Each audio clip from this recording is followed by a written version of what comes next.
তো নমস্কার বন্ধুরা, আজ এই মুহূর্তে এখন আমি দাঁড়িয়ে আছি ত্রিবেণী গঙ্গার ঘাট এটা আর কি। তো এটা হচ্ছে হুগলি জেলার ত্রিবেণীতে এই মুহূর্তে এখন আমি আছি। আর আজকে 6 শ্রাবণ এবং 21শে জুলাই। আজ কিন্তু এখানে আছে বিপত্তারিণী পুজো। তো আজই এখানে শেষ, মানে শনিবারে একটা হয় এবং মঙ্গলবারে একটা হয়। তো আজকে হচ্ছে শেষ।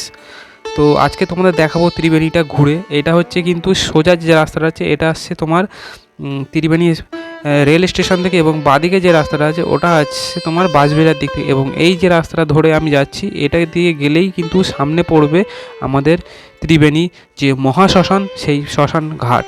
তো চলো আস্তে আস্তে হাঁটতে হাঁটতে যাবো এবং বাজারটা তোমাদের ঘুরে দেখাচ্ছি যে আজকে বিপত্তারিণী পুজো উপলক্ষে এখানে বাজারে যে আয়োজন বা যেসব যত দর্শনার্থী বা পুণ্যার্থী এসছে সেসবগুলো তোমাদের একটু ঘুরে দেখাবো।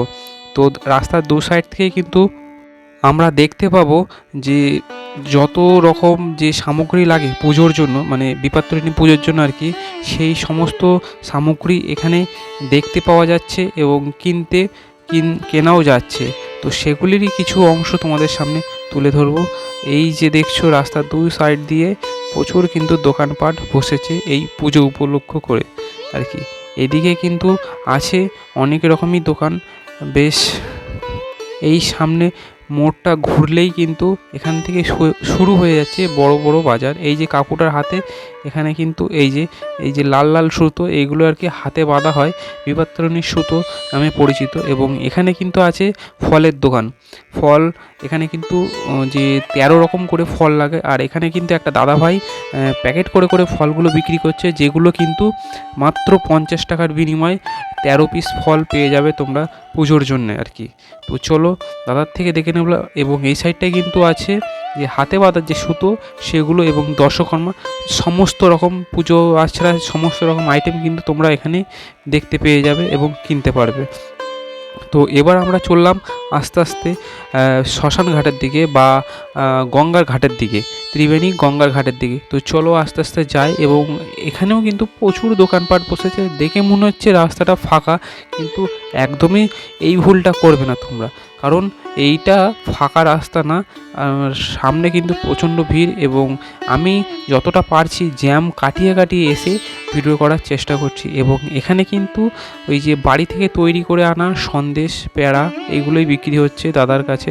এটা 50 টাকা 60 টাকা করে প্যাকেট আর কি বিক্রি হচ্ছে। এবং এই দিকেই বাঁদিকে আছে কিন্তু আমাদের বেণীমাধবতলা। তো চলো বেণীমাধবতলা থেকে একটু তোমাদের মহাদেবকে একটু দেখিয়ে নিয়ে আসি। এ পাশে 3টে মহাদেব, এবং বাঁদিকে 3টে মহাদেবের মন্দির আছে, এবং ডান দিকে 3টে মহাদেবের মন্দির আছে। এবং সামনে কিন্তু যে মন্দিরটা আছে এখানে কিন্তু পুজো আচরা হয়ে থাকে। এবং সামনে আছে কিন্তু নন্দী, আর তার ঠিক সামনে আছে এই যে ব্রাহ্মণ মশাই বা পুরোহিত মশাই, কিন্তু উনি পুজোতে এখন খুবই ব্যস্ত। তো যাই হোক, ওনাদেরকে আর বিরক্ত করলাম না। তো দেখে কিন্তু আমরা এই সাইডে যে মহাদেবের যে মূর্তিগুলো আছে সেগুলো দেখতে চলে আসলাম, যে শিবলিঙ্গ আর কি, সেগুলো দেখলাম। এবং মা বোনেদের ভিড় কিন্তু এখানে প্রচণ্ড ছিল সকাল থেকে। আমি একটু লেট করে এসেছি আর কি, এখন ঘড়ির কাঁটা ওই অলমোস্ট 1টা 1:30 হবে আর কি। তো আস্তে আস্তে দেখো ভিড়টা কমছে, সকালবেলার দিকে আর কি ভিড়টা বেশি ছিল। আর এখানে কিন্তু নানান রকম সামগ্রী পেয়ে যাবে। দেখো বাচ্চাদের খেলনা, বিপত্তারিণী সুতো, মানে একটা পুজো আশ্রা, সনাতন ধর্মের পুজো আশ্রায় যত রকম জিনিস পাওয়া যায় এই যে দাদুর কাছ থেকে দেখে নাও। এইগুলো কিন্তু দাদু বিক্রি করছে 4টে করে সুতো 10 টাকা, এবং উনি 5টা সুতো 10 টাকা দিতে রাজি হয়েছে শেষ পর্যন্ত আমাকে, কিন্তু যাই হোক আমি নিলাম না। তো এই দেখো এখানে কিন্তু যে শঙ্খ, পেতলের জিনিস, তারপরে এদিকে যে, তো যাই হোক এবার কিন্তু আমরা চলে আসলাম সামনে। এই বাদিকেও কিন্তু আর একটা মন্দির আছে, এবং সামনে দেখো এখানে কিন্তু প্রচুর যে শঙ্খর দোকান আছে। বেশ কম দামে কিন্তু এখান থেকে শঙ্খ তোমরা কিনতেই পারো বা শাখা কিনতে পারো। এখানকার ত্রিবেণীর একটা শাখার কিন্তু নাম আছে। এখানে কারখানাও আছে, শাখার কারখানা। বা এখানে কিন্তু ওই 100 টাকার বিনিময়ে শাখাও পাওয়া যায়। এবং এখানে দেখো ওই যে বাচ্চাদের যে বাঁশি বা একতারা দোতারা যেগুলো, দেখো কত বড় পুরনো একটা গাছ, আর তার নিচেই কিন্তু এই জায়গাটা দাঁড়াতে বেশ দারুণ লাগে আমার। কারা কারা আমার এই ভিডিওটা ত্রিবেণীর এই দিক থেকে দেখছো অবশ্যই কিন্তু কমেন্ট করে জানিও। আর তো চলো, এই দেখো এখানে একটা কিন্তু কাঁসার দোকান আছে, বেশ বড় সড়ো দোকানটা, এবং সমস্ত রকম জিনিসই এখানে পাওয়া যায়। এই দেখো দাদা শাখাগুলো প্যাকেট করছে, এই শাখাগুলো কিন্তু জোড়া ওই 100 টাকা, 150 টাকা, 200 টাকা এরকম এর ভেতরে কি আর কি পাওয়া যায়। তো যাই হোক, এবার আস্তে আস্তে যাচ্ছি আমরা গঙ্গার ঘাটের দিকে। আর গঙ্গার ঘাটের দিকে যেতে যেতেই কিন্তু তোমাদের দেখাবো আরও অনেক রকমের দোকানপাট।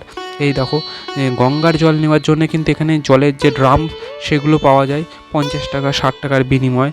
তো আস্তে আস্তে কিন্তু এখানে আমরা এগিয়ে চলেছি গঙ্গার ঘাটের দিকে। এখানে কিন্তু ওই যে বিপাত্রনী পুজোর জন্য ঝুড়িও প্রয়োজন হয়। দেখো মায়েদের হাতে, সবার হাতে একটা দুটো করে ঝুড়ি আছে। এই ঝুড়িগুলো কিন্তু 10 টাকা করে বিক্রি হচ্ছে, এবং এদিকে আলতা সিঁদুর কিন্তু 5 10 টাকা করেই পাওয়া যায়, যেটা অন্য জায়গায় কিন্তু সচরাচর পাওয়া যায় না আর কি। তো আমরা প্রায় কিন্তু গঙ্গার ঘাটের দিকে চলেই এসেছি আর কি। তো যাই হোক, তোমাদের দেখাচ্ছি গঙ্গার ঘাটটা কেমন। এই বাঁ দিকটা দেখলেই কিন্তু এদিকে হচ্ছে কিন্তু ত্রিবেণী শ্মশান। তো ওদিকটা যাব না, আমরা চলে আসলাম এই ডান দিকটায়, মানে সোজা এখান থেকেই কিন্তু হয়ে যাচ্ছে শুরু গঙ্গা। এই যে সামনেটা কিন্তু গঙ্গা, আর এই ঘাটেই কিন্তু হয়ে থাকে বিপাত্রনী পুজো। প্রথমে দেখাই, এখানে কিন্তু একটা জগন্নাথ দেবের মন্দির আছে, বেশ সুন্দর, পরিষ্কার এবং গুছানো। তো যাই হোক, এখানে কিন্তু জগন্নাথ দেব এখানেই বিরাজমান। মনে হয় না, আশা করি যে জগন্নাথ দেব রথে চড়েছিলেন। যাই হোক, তো এখান থেকে কিন্তু আকাশটা এবং গঙ্গাটা দেখতে খুবই সুন্দর লাগছে। সাথে ওই সাইডটা মানে বাদিকটায় কিন্তু আরও একটা মন্দির আছে, যেটা কিন্তু জগন্নাথ দেবের মন্দির। আর এই মন্দিরগুলোর ভেতরেই কিন্তু হয়ে থাকে বিপাত্রনী পুজো। তো মা বোনেদের কিন্তু অনেক অনেক মনস্কামনা নিয়ে আসে ওনারা এখানে পুজোর জন্য আর কি। তো যাই হোক, এখানে কিন্তু আরও একটা মন্দির আছে, যেটা কিন্তু হরিহর মন্দির। আর এই মন্দিরটাই একটা বিশেষ মাহাত্ম্য আছে, যেটা তোমাদের বলবো। মাহাত্ম্যটা আগে তোমাদের দেখাই। এই যে সামনেই কিন্তু আছে কৃষ্ণ ও মহাদেব দুজনই, মানে একই একটা মূর্তির ভিতরে দুজনেরই কিন্তু ছবি মানে ফুটিয়ে তোলা হয়েছে।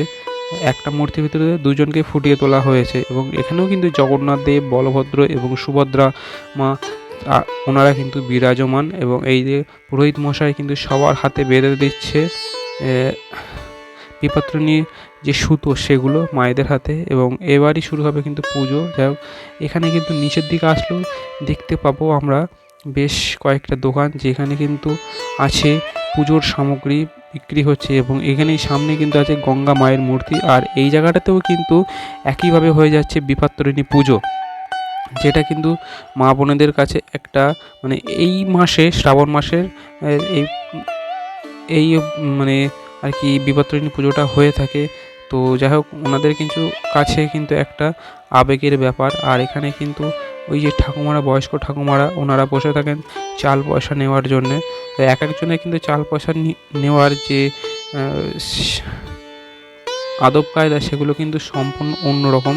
তো যাই হোক, আজকের ভিডিওটা তবে এখানেই শেষ করছি। সবাই ভালো থেকো, সুস্থ থেকো, এবং আশা করি যদি ভিডিওটা ভালো লাগে থাকে লাইক, শেয়ার এবং চ্যানেল কিন্তু সাবস্ক্রাইব করে রেখো। তো টাটা।